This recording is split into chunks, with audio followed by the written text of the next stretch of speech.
pulis. Hindi ko alam. Alam Tapos mo, may dress tumayo daw ka sa ako. bintana. Parang hindi ko yata dapat gawin yan. Bakit? Paano kung pasukin niya ang bahay ko? Gusto ko, nakita ko siya. Kalagdagan mo muna bago sa bahay mo. Pipilitin kong tulungan ka. Lumalakad na ako paloob ng bahay. Ikumpirma mo na ikaw lang ang tao sa bahay. Minsan ang mga kriminal ay may kasama magtrabaho. Mag-isa ako sa banyo.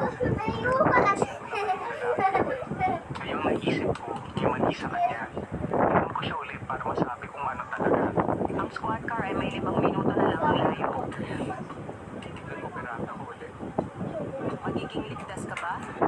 Oo, Sige, sabihin mo sa akin ang nangyayari. sige. Andun pa rin siya. Diyos ko, yan ulit. Nakapaitim ng mata niya. Yun ang mali.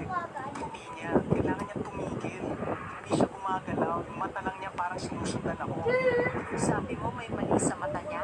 Oo, ang laki ng itim ng mga mata niya. Halos buong mata niya. Parang aso. Ginalaw lang niya ang ulo niya. Hindi na siya nakangiti. Teka, bumalik na uli. 3 minuto na lang dadating na ang Mayo pulis. lang siya. Parang may sinasabi siya. Kukupo ba ako, tatay ko? Gusto mo bang pumasok ako? Hindi, hindi. Pumupuli siya. Anong nangyayari? Wala. Niningitian niya ako. Hindi gumagalaw. Ayan na.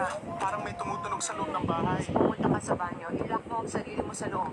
Tumatakbo na. Papunta na doon. Tumigil na yung tunog. Walang problema, ilak mo ang sarili mo sa banyo. Hindi ko naisip na hindi yung gagawin. Madala ko na. Ligtas na ako. Tumahimik ang telepono. Wala nang marinig. Hello? Andyan ka pa ba? Sir? Hello? Katahimikan na kasing talas ng kutsilyo. Ang dulo ng isang bagay na kalmado. Sir? Andyan ka pa ba? Tapos ang tawag. Kinabukasan, dumating ang pulis. May investigasyon na nangyari. Sabi ng police report, pagkatapos ng investigasyon, nalalaman namin ang biktima ay niloko. Para pumunta sa banyo, kung saan naghihintay ang mamamatay tao sa likod ng kurtina na pagkaalaman na yung 911 operator ay kasabwat ng kriminal. Sa audio recording, sabi niya na may papuntang police car. Ginigiit namin sa mga mamamayan na tumawag sa 911 pag may emergency. Ito ay nag-iisang Pag natalo mo si Black Rumbo, ikaw na yung pinaka-the best. So first time natin magkaroon ng mga pets. So unang hahampasin agad.